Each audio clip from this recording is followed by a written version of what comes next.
আমরা যারা ফেসবুকে কন্টেন্ট ক্রিয়েট করি, অনেক কষ্ট করে ভিডিও বানাই, ভিডিও শুট করি, যেন হচ্ছে এডিটিং করে, যেন হচ্ছে আপলোড করি। এখন প্রবলেম হচ্ছে আপনার যে পেজ বা প্রোফাইলে আপনি ভিডিও ছাড়েন, সেটা রিকমেন্ডেশন কি এরকম সবুজ বা হচ্ছে মনিটাইজেশন এরকম সবুজ আছে কিনা, সেটা আপনি কিভাবে বুঝবেন?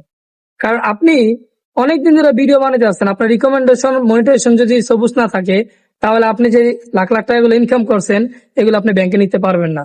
তো আজকের ভিডিওতে দেখাবো কিভাবে আপনারা খুব সহজে ঘরে বসে চেক করতে পারবেন যে আপনার রিকমেন্ডেশন, ফেসবুক মনিটাইজেশন এটা এরকম গ্রিন আছে কিনা। তো প্রসেসটা আজকের ভিডিওতে দেখাবো। তো ভিডিওটা কন্টিনিউ করার পূর্বে অবশ্যই ভিডিওটা শেয়ার করতে হবে এবং অন্যজনকে দেখার সুযোগ করে দিতে হবে। আপনার ফেসবুক রিকমেন্ডেশন এবং হচ্ছে ফেসবুক কন্টেন্ট মনিটাইজেশন অ্যাক্টিভ আছে কিনা সেটা কিভাবে চেক করবেন, সেটা চেক করার জন্য আপনাকে ফেসবুক অফিসিয়াল অ্যাপ্লিকেশনে চলে যেতে হবে। যাওয়ার পরে আপনাকে চলে যেতে হবে প্রোফাইলে। আপনি পেজ থেকে করতে পারেন বা হচ্ছে প্রোফাইল থেকে করতে পারেন। আপনাকে প্রোফাইলে চলে যেতে হবে। এখানে ক্লিক করে আপনি প্রোফাইলে চলে যাবেন। প্রোফাইলে যাওয়ার পরে এখানে প্রফেশনাল ড্যাশবোর্ড আছে, ড্যাশবোর্ডে দেখতে পাচ্ছেন না, ড্যাশবোর্ডে ক্লিক করবেন।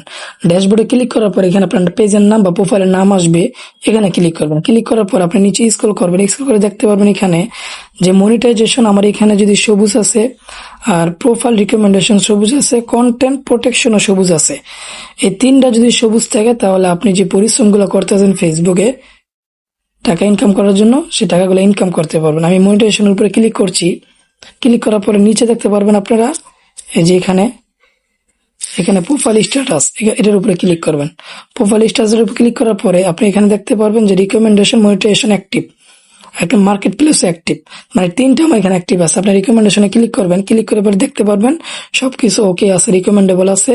মনিটাইজেশনের উপর ক্লিক করবেন, দেখতে পারবেন সবকিছু আর্নিং অ্যাক্টিভ আছে।